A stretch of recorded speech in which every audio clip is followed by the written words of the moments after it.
మిత్రులారా, మీ అందరికీ నమస్కారం. మీ అందరి కోసం ఒక మంచి శుభవార్తను తీసుకొచ్చాను ఈరోజు. మీకు నచ్చుతుందనుకుంటాను. అదేంటంటే ఉత్తరప్రదేశ్లో గంగా బేసిన్లో భారీ ముడి చమురు నిక్షేపాలు కనుగొనబడ్డాయి. ప్రపంచంలోనే అత్యంత వేగంగా అభివృద్ధి చెందుతున్న ఆర్థిక వ్యవస్థలో భారతదేశం ఒకటి. అయితే భారతదేశం ముడి చమురు కోసం ఇతర దేశాలపై ఆధారపడి ఎక్కువ ఖర్చు చేస్తుంది. ఇది భారత ఆర్థిక వ్యవస్థపై ప్రతికూల ప్రభావం చూపిస్తుంది.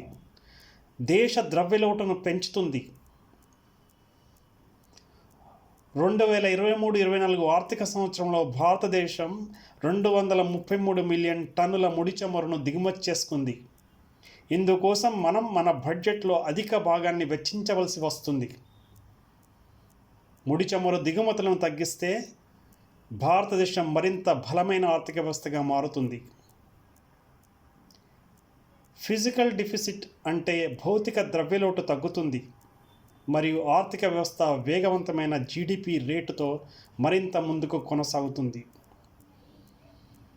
ఇటీవల సంవత్సరాలలో భారతదేశ చమురు నిల్వలను పెంచుకోవడానికి ఓఎన్జీసీ అనేక కొత్త ఆవిష్కరణలు చేసింది.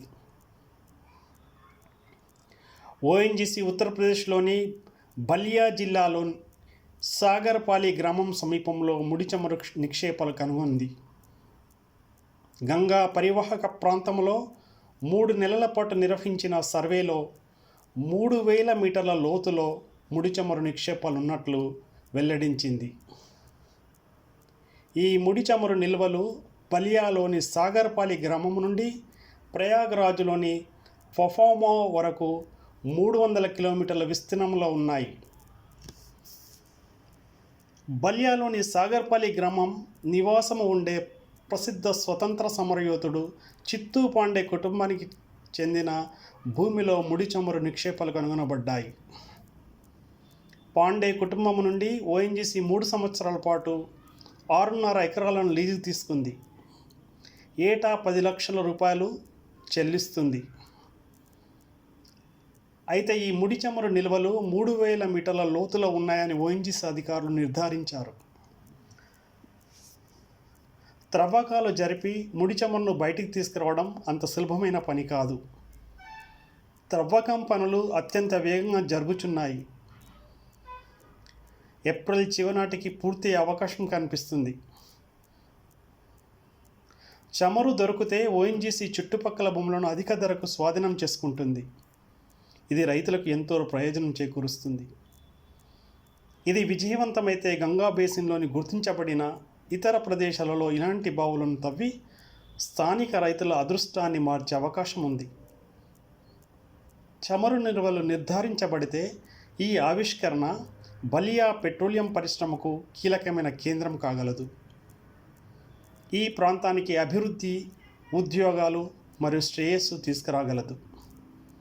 ఇది ఉత్తరప్రదేశ్ రాష్ట్రము మరియు మన దేశ ఆర్థిక అభివృద్ధికి ఊతం ఇస్తుంది అనడంలో ఎలాంటి సందేహం లేదు. మనం ఈరోజు ఓఎన్జీసీ గురించి చెప్పుకోవాలి. ఓఎన్జీసీ అంటే oil and natural gas corporation అర్థం. ఇది ఒక కేంద్ర సంస్థ. ఇది 1956లో స్థాపించబడిన భారత చమురు క్షేత్రాలను కనుగొనడంలో మరియు అభివృద్ధి చేయడంలో కీలక పాత్ర పోషించింది. ఓఎన్జీసీ ముఖ్యమైన ఆవిష్కరణలలో ముంబై హైఫీల్డ్ కూడా ఉంది. ఇది భారతదేశంలో అతిపెద్ద చమురు క్షేత్రం. ఇది దేశ ముడి చమురు ఉత్పత్తికి గణనీయంగా దోహదపడుతుంది. 2024లో ఓఎన్జీసీ ఆన్షోర్ మరియు ఆఫ్షోర్ క్షేత్రాల రెండింటిని కలిగి ఉన్న 5 కొత్త చమురు మరియు సహజ వాయువు ఆవిష్కరణలను ప్రకటించింది. ఈ ఆవిష్కరణలు దేశీయ చమురు ఉత్పత్తిని పెంచడానికి మరియు దిగుమతులపై ఆధారపడటాన్ని తగ్గించడానికి ఓఎన్జీసీ చేస్తున్న ప్రయత్నాలలో ఒక భాగం. మనం రోజువారీ వాడకం కోసం 85% క్రూడ్ ఆయిల్ను ఇతర దేశాల నుండి దిగుమతి చేసుకుంటున్నాము. అంటే 5 మిలియన్ బ్యారెల్స్ క్రూడ్ ఆయిల్ ఇతర దేశాల నుండి దిగుమతి చేసుకుంటున్నాం. ఇందుకోసం ఎంతగానో ఇతర దేశాలకు మనం వెచ్చిస్తున్నాము. కేవలం మనం 15% క్రూడ్ ఆయిల్ను మాత్రమే స్వదేశీయంగా ఉత్పత్తి చేస్తున్నాం. మనకు అవసరాల కోసం 85% దిగుమతి చేస్తున్నాము. ఇందుకు గాను ఆర్థిక సంవత్సరము 2022లో 12,000 బిలియన్ భారతీయ రూపాయల విలువైనటువంటి క్రూడ్ ఆయిల్ని దిగుమతి చేసుకున్నాం. ఆర్థిక సంవత్సరం 2023లో 17,000 బిలియన్ భారతీయ రూపాయల విలువైనటువంటి క్రూడ్ ఆయిల్ని దిగుమతి చేసుకున్నాం. ఈ విధంగా ప్రతి సంవత్సరం మన దిగుమతి విలువ పెరిగిపోతూ ఉండడం వలన భారత ద్రవ్యము ఇతర దేశాలకు వెచ్చించబడుతున్నది.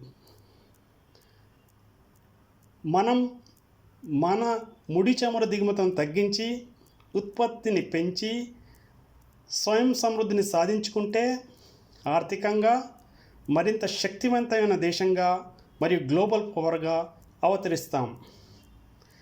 మీరేమంటారు మిత్రులారా? మీ అభిప్రాయాన్ని కామెంట్ చేసి నాతో షేర్ చేసుకుంటారని ఆశిస్తున్నాను. Thank you. జై హింద్.